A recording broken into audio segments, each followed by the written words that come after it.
In this video, we're going to talk a bit more about the types of cars that you can model with Fusion 360 Forms and the ones that you should probably try to avoid.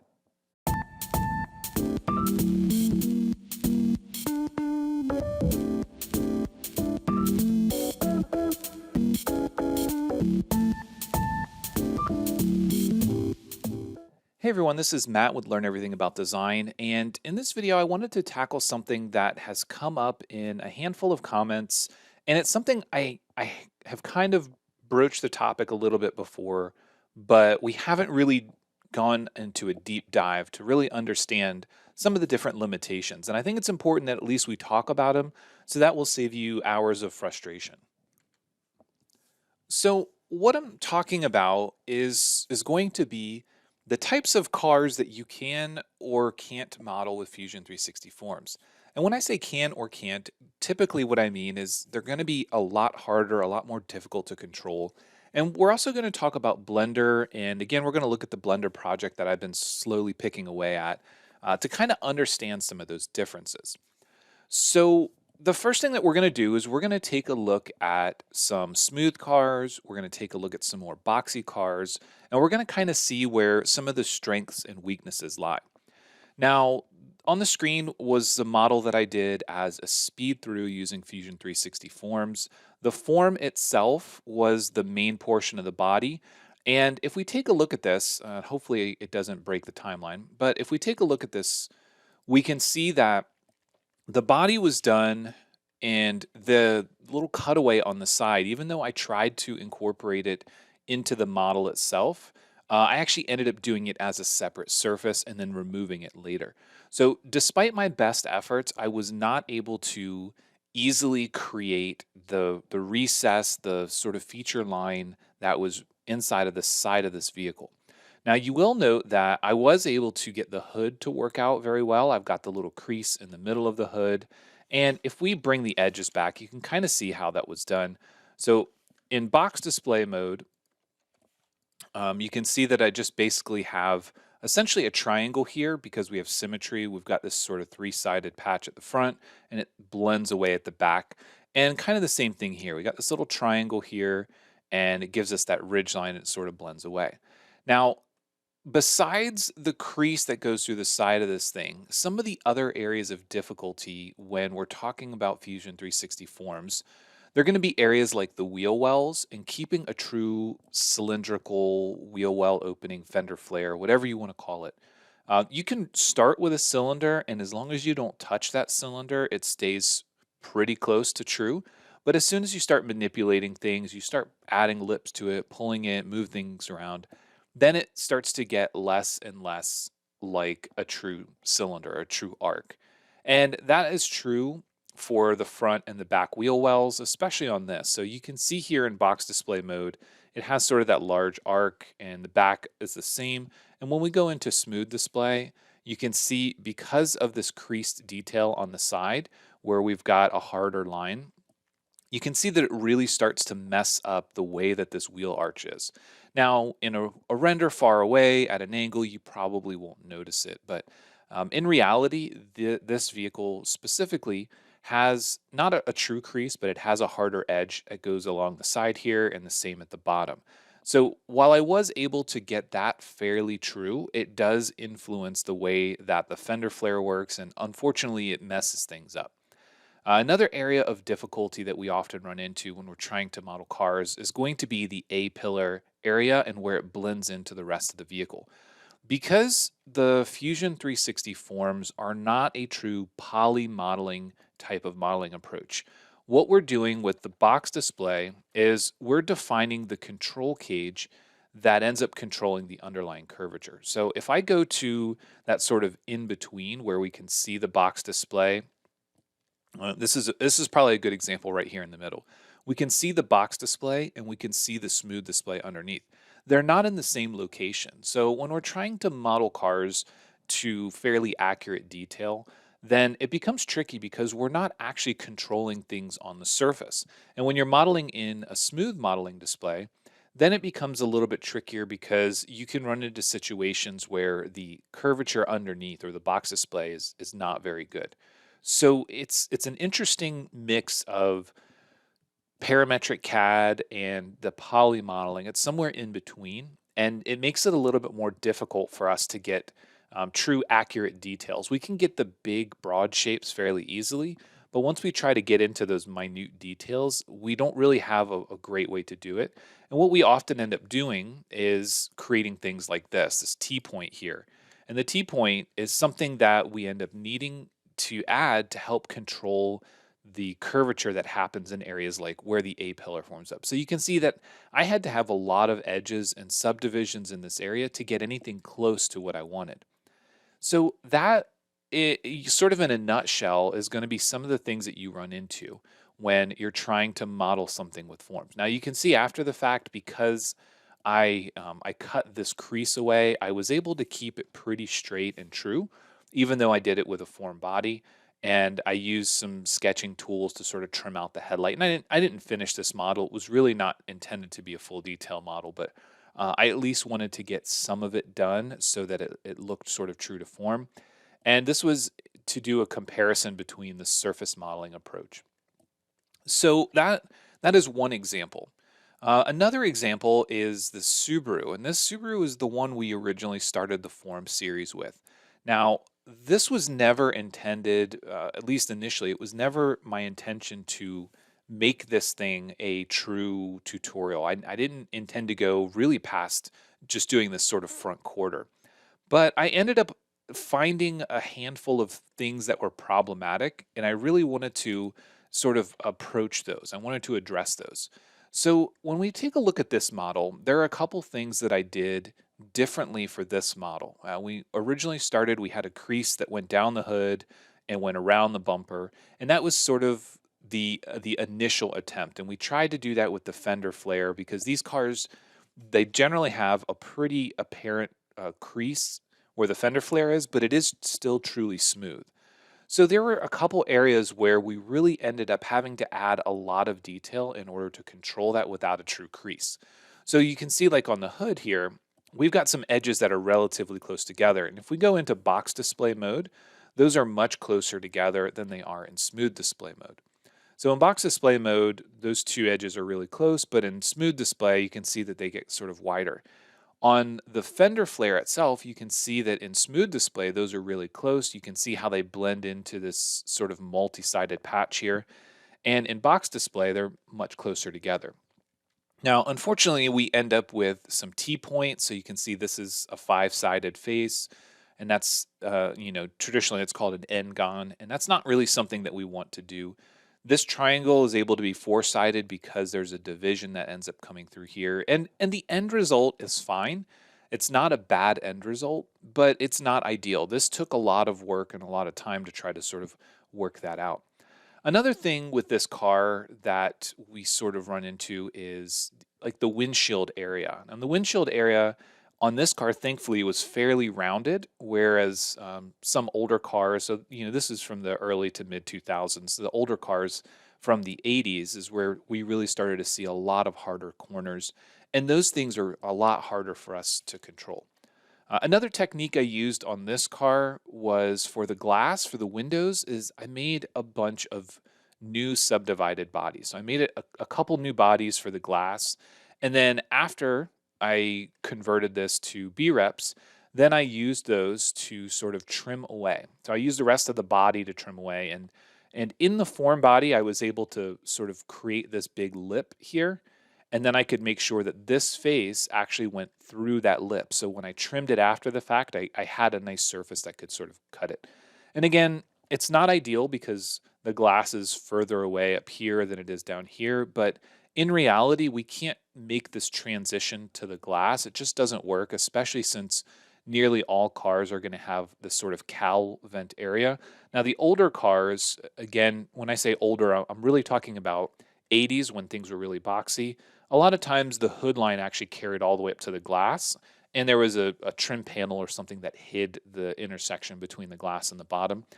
And when you get into the 90s, and even if, honestly, if you go back to the 70s, or the 60s, then you started to see a little bit of a different interface between the body lines and the glass. So certain types of cars or trucks, you'll see there's usually the glass is sort of sunken down. That's something we really started to see come in during the 90s.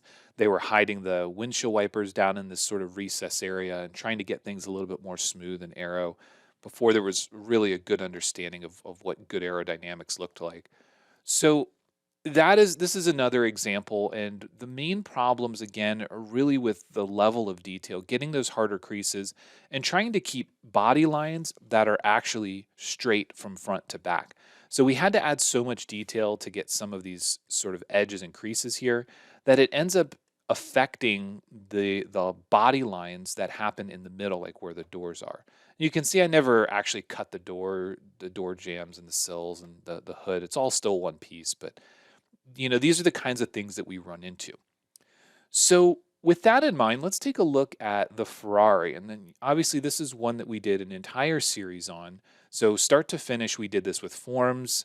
For the final renders, you can see that I added quite a bit of extra detail, the rims, the surfacing, and some of the little bits and pieces, just so that we could get a little bit more detail just for a couple renders and images. But the main part of this, the entire body was done as a form. Now, this one is actually a really good fit for the most part. Now, there are some areas that were challenging, and in the series, if you followed along, you'll know that we did this recess with some creased edges. So we designed the body and then we creased it inward. And you can see that that's true going all the way around. Now, details like this are going to have an effect on the wheel arches, right? So that again, that's sort of the one area where things start to get really tricky. Now, if we look at this in box display mode, that is drastically different from what we would expect to see. But when we start to understand that the cage itself, this point here or that vertex, it's actually way down here on the surface. So what we're doing is we're controlling the tangency at the start of the patch. We are dictating the tangency at the end of the patch, and then we're sort of working on the weight or the influence that happens by controlling where this vertex is. So if I move this vertex way up, then it's going to pull that entire surface up.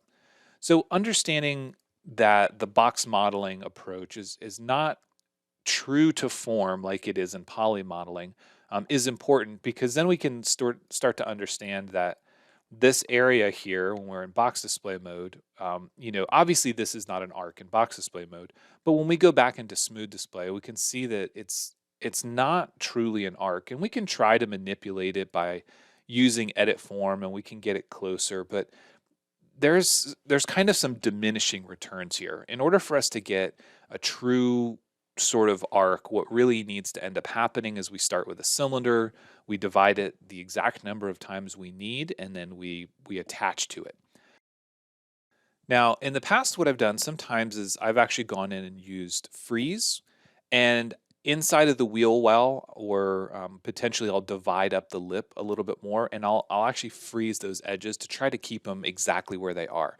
It makes it a little bit trickier to attach the other geometry, but it does kind of work. So when we look at this sort of shape, this sort of body lends itself much better to using Fusion 360 forms, because it is very smooth, it is very flowy, it's very curvature continuous. And while, yes, we did have some areas where we had a tighter transition, it's not necessarily a crease, but we did have those tighter transitions. We can have two edges relatively close together, and that can help us control that transition.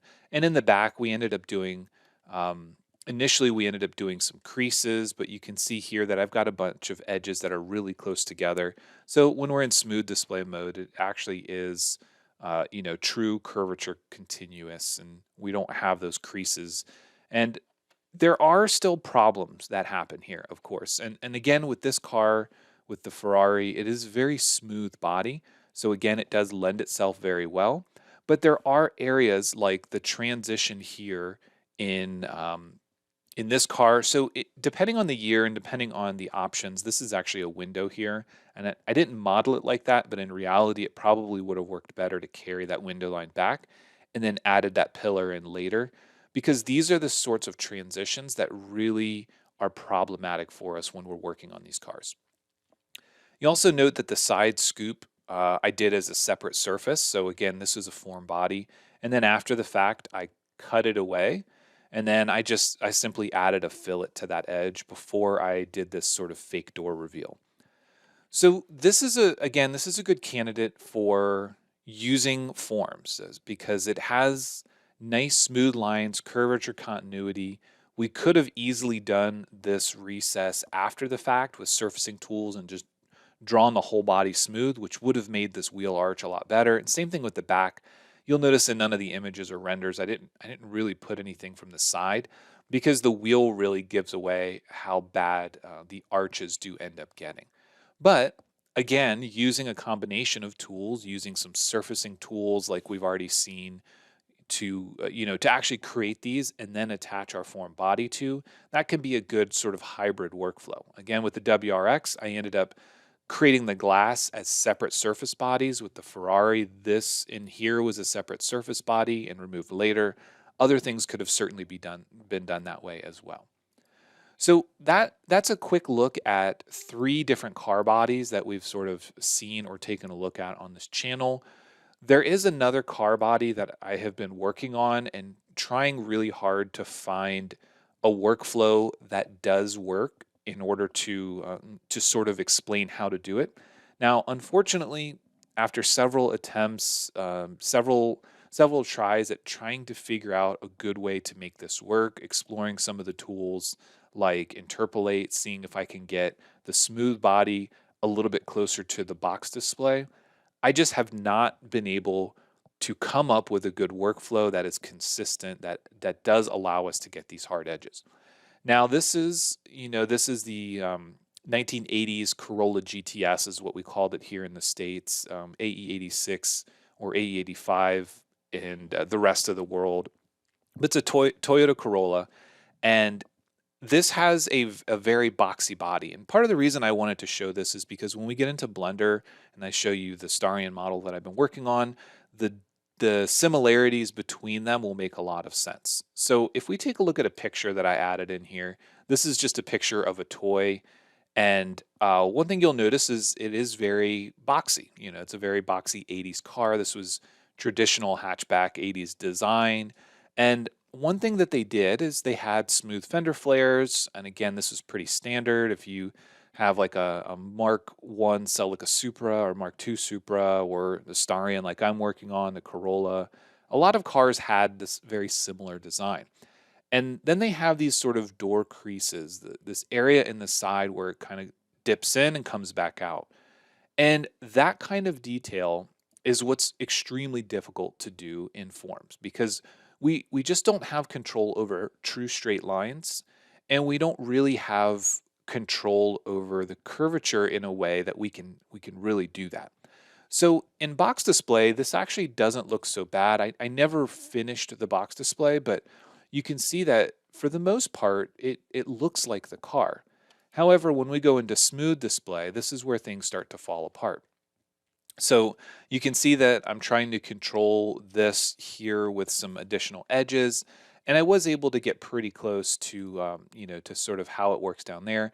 But then we run into some issues with surface things that we've seen before, and like the WRX. But the main problem that we're seeing is these surface patches up against this crease here are trying to compete. And when we look at the actual edges here, you can see that we've got 5 edges coming into this point. So we're no longer sticking with that consistent 4-sided sort of ideal situation that we're looking for with these forms. And you can see as soon as I got to a situation where there were 5 edges coming together, now they're competing and they're pulling and they're making some really bad surfaces. And of course, we can go in and we can try to repair that star point. Sometimes it works, sometimes it doesn't. But you can see that this right here, that intersection, that 5-sided sort of engon or these star points that are created, this is pulling the surface here. And you can see that we also have them up here at the A pillar. And these are just things that are really, really hard to approach with this tool. Now, it's not to say that you can't do it. But unfortunately, unlike a true poly model, when you start to add more divisions and you try to control this more and more, you end up getting a lot of waves in the surface, and it becomes really difficult for us to get true smooth curvature continuous surfaces. So, we run into these issues when we're trying to create car models with Fusion 360 forms. And a lot of times, if you just do a search on YouTube, I'm sure you're going to pop up some videos, and at a first glance, everything looks really impressive. But then when you start to look at the geometry and see sort of how the car bodies are, you'll notice that the vast majority are going to be very smooth, organic, flowing designs, and they're not really going to have those hard edges or those hard creases, just because it's we don't really have the good control. Now, this exact same car I have also been doing as a surface model. I don't have that sort of lip in the side yet, but it's something I've been playing around with, just to kind of work out the process and see. And one thing that you can instantly tell is that the wheel arches, the openings are actual cylinder. They're originally circles, so they were cylindrical extrusions. They're true arcs. They turn into splines at the bottom because when you look at blueprints, it's not actually a true arc. It starts to pull away from the wheel at some point. But the quality of the surfaces, this entire side of the body, this was all done with one sweep, that one sweep that goes along a midline. So the entire body was done like that, and then it was trimmed away. So it was trimmed away from the wheel arches. The entire body was trimmed away. You can kind of see the sketch here. And that's how we can create one nice, big, smooth surface with very little effort. The thing that you run into when you're trying to surface model like this is you get into a situation where adding all of the little details, blending between surfaces, creating the curves that you need to, for example, to go up the A pillar and back down the C pillar, those are the things that are extremely difficult to control, and you end up with making compromises, right? Each of these methods is a compromise. Now, it doesn't have to be, but there is sort of an economy of scale here. You could spend, 1 to 2 hours to get to this point here, or you could spend 16 hours and not be too much further along, but really nail all of the little details. Things like the little lip that happens at the top here, that is really just to hide body seams, and all of the little gaps and edges and getting all the curves just right. So you can kind of already tell that the curve across the top of this trim is different than the curve that was used for the window openings. So these are little things that we could spend a lot of time drawing the curves, offsetting them in an initial layout sketch to control it, and then using them for trims later. But it just kind of depends on how much time you want to spend. So now that we've seen those, let's hop into Blender and let's take a look at this other project that I've been working on. So again, the body lines, and will say this is far from done, but the body lines are very similar to the Corolla. So it's a very boxy 80s car. It has a lot of harder looking edges, even though it is relatively smooth. And there are details like the fender here. So you can see on the fender, we've got sort of a crease on the top, we've got a crease here, and they're not true creases. And then it's sort of, we've got the side detail, and the side detail sort of blends away. It goes into this wheel arch and blends away. And getting a result like this using Fusion 360 forms is honestly, I don't think it's possible. I mean, you could spend a ton of time and you could really work on creating something like this and smoothing it out. But ultimately, if we take a look at the edges used to control this, there are very few, much less than are really needed for a detail in Fusion. And we do still have the option to have these edges end in the middle of another edge. So those, we call them T-points in Fusion 360, but here in Blender, we still can do that. And if we take a look at it, we don't really have any surface imperfections per se. Like there's nothing really there that stands out as sort of being bad. You can kind of tell that here we've got sort of a harder edge that I still need to work on. But for the most part, the smooth transition looks pretty good. And the way that we can sort of understand or work with this is that in Blender, what we're doing is we're actually modeling the edge of the surface that we want, and we're doing this in sort of a low poly state. So essentially we're modeling in what we'd call the box display in Fusion 360. However, that box display, that is the actual edge of the body that we're working on. That is the actual detail that we're creating. And what happens from there is we use things like subdivision modifiers. Now, this one has 4 subdivisions applied for the viewport, and I have 6 set for the render right now. That's a bit high, but basically, if we look at what we actually have underneath, this is the level of subdivision that ends up happening to those surfaces. And as we rotate it around, you'll note in some areas where we've got more edges. So if we go into our edit, the areas where we have more edges, like above the fender flare and right here just before the door, those areas, let's get out of edit mode. Those areas, you can kind of see that the subdivisions are bunching up because we have more control in those areas. You can kind of see down here where we had that one, what we call a T point, where we have that 1 point ending. There is sort of, a difference or a change in the way that this patch is working. So in reality, what should happen is we should come in and we should take that all the way down. And I just haven't done it yet. That's something that I'll do to carry it out. But what we can do is hopefully we can see that there is a different approach to modeling. We're creating the actual edges of the surface that we want, and then we are simply subdividing it visually at this point. We're subdividing it until we get the result we want. Now we could apply this subdivision. So for example, if I reduce this to say 1 level of subdivision, let's get out of edit mode, then you can start to see some of these faceted edges and faces. You can see that the creases in the door, they're not as clean as we would expect around the B pillar. Things are very soft. And as soon as we subdivide it just one more time, now you can start to see some of those details come out. It's still very faceted. You can still see a lot of these faces.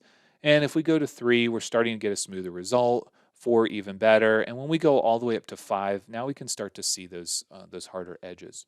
So when we are done modeling the car, or we get pretty close, then we can actually apply the subdivision, and then it'll sort of be baked in. The number of divisions we have will be baked in. But for now, the control that we have is very minimal. We don't have to have all of the extra or additional edges that we have when we're working in Fusion. For example, the hood, even though I have more than we need, really those are there because of the pop-up headlight cutout. You can see that I added an extra sort of edge to control the front, and that's simply because the front surfaces, these things need other edges to help control their curvature. So as soon as you break them apart, they end up the curvature doesn't match anymore. So we end up adding some of those additional edges in there to help control it. And you can see it's still not perfect. Again, I still need to do some work here, but these are the kinds of design decisions and differences that we have when we're trying to model these details with something like Blender rather than using Fusion 360 forms. Now, the big question is, which one should you use? And that really is going to come down to what your end goal is, right? So the only thing we're ever going to get out of Blender here is going to be this mesh. So we're modeling as a mesh, and we'll be exporting it as an OBJ or an STL. We've already talked about ways in which we can bring that into Fusion 360, and we can potentially convert it if it's a quad mesh to a T-spline body and then edit it from there. So there are some workflows where we can potentially take some of these parts and we can work with them in Fusion. Then we can turn it into a true B-rep, but just note that some of the detail is either going to be extreme or lost. And what I mean by that is, in here, when we look at these bodies, these darker pink and purple lines are different edge weights. So what we're actually going to see is that we're creasing the edge a specified amount. It can be anywhere from 0 to 1, and 1 is going to be a hard crease, 0 is going to be none, curvature continuous, just like this edge, And the darker the line, the higher that value. So when we get over here, you can see that at the back edge, I've got a crease of 1 where in this case, the running lights and the fog lights are. But we don't really have the ability to do that in Fusion. So we either need to crease that edge and fill it later, or we need to add a lot of additional edges in order to get this level here. Now, in Blender, again, when we're looking at things like the actual mesh, if we were to export this to Fusion 360 as a quad mesh, and we were to apply the subdivision, which can be done when you export it, or it can be done here, then we're going to get all of these faces, and they're all going to be T-spline bodies. They're going to be bunched up tighter where we have those creases. But ultimately, what's going to end up happening is we're going to have a level of detail that may or may not match how we can control it. So again, kind of the important question is, what do you want to get out of your model? Are you just trying to make something that looks realistic? Are you trying to do some renders, some animations, some visualization? If that's the case, then the modeling approach in Blender can be extremely flexible. It's going to give you a mesh. The end result is going to be a mesh. So if you want to 3D print something from it, that's an option. But if you actually want to use it for manufacturing and you need a true CAD surface, that's really where that line is drawn. Now, can you model cars in Blender? Yes, of course you can. We can model cars in Blender. Can you model them in Fusion 360? Yes, of course we can. We've already taken a look at doing the Subaru. We did the Ferrari all the way through, and I showed you the Bronco. Now, again, there are problems with that. We've already talked about them, but you need to decide if those problems are going to be actual problems for you, or if they're just going to be little bumps along the way, and the end result that you're looking for is still going to be fine. In this case, for some of these, it's just sort of an exercise in learning how to use the tools, figuring out where those limits are, whether or not we can make it work. For the case of the 80s boxies, the boxy style cars like this Corolla and my Starion, um, it's not really a good fit for me to model those in Fusion 360 as a form body, just because I don't have the level of control I need. I'll have to divide it up way too many times in order to get that control. And in the end, it's still going to be not exact. It's going to be a smooth version, and my straight lines in box display mode are not going to be straight in smooth display. The end result might have surface issues like we see here, simply because we have to have 5 edges come together. So it's not a one-to-one question. It's not something that we can say always do this or always do that. It's fun to try to model these things in Fusion. It is definitely a process. There are definitely some pluses to doing it that way because you can turn it directly into a B-rep surface. You actually have a surface. You can see the hood here is one big flat surface. You can see that some of the details have carried over, like these sort of edges that are tight together. But then you will get issues like this, where we've got those 5 edges coming together, and now we've got this weird crease that we need to deal with. And you could spend countless hours trying to figure that out in the forms environment. You can sort of retopologize your mesh. You can try to work to a situation where you don't have 5 coming together here. You could also create this in as a surface and then attach the form body to it, or do a little bit of a hybrid where you have the surface here, you have the form body, and then you connect them with surfaces after the fact. There are lots of different options, but ultimately the one that works best is the one that you have access and the one that you're comfortable with. Blender is a tool that is extremely overwhelming to learn. It can be very complicated. The process that you've learned by modeling cars using the box display mode with forms, the reason I like that is because it's the easiest transition from the forms display to going to something like Blender. If you can model a car in as a low poly in box display mode in Fusion, as soon as you get comfortable with the tools in Blender, then you can begin modeling it in Blender. I'm not really sure that that's something that I'm going to cover, simply because I don't consider myself an expert in Blender, and there are already tons of tutorials out there to show you how to do that. If anybody's extremely interested in me covering that, or at least the basics, then I'm happy to do it. But again, I don't really consider myself comfortable enough in Blender to really go through that process because I'm sure there are easier ways to do it than the way that I've been doing it, and I just don't know those tools yet. So if there are any questions, I know this video kind of went on for quite a while, but if there are any questions, please let me know. I did just think it was important that we talk about it a little bit so that we can kind of make the decisions early on and understand, well, this model might not be a great fit for forms. And I will sort of preface this, or I will say this before I sign off, and that there are tools like Alias Auto that Autodesk makes that are specifically made for doing this type of modeling. There are tools like Blender, like Maya, like 3D Studio, these poly modeling tools that are specifically made for modeling these types of products for visual effects, things for renders and animations. And you can take designs from Fusion into Blender. We've already seen that. You can take designs from Blender into Alias. You can take designs from Fusion into Alias. You can sort of mix and match and move them all around. It's not usually the best workflow, but that is possible. But the end thing here to understand is that the tool that we're using here, Fusion 360 Forms, is extremely powerful, but it is also limited. It cannot do everything. What we're doing is we're trying to make it do more than probably it was ever intended to do.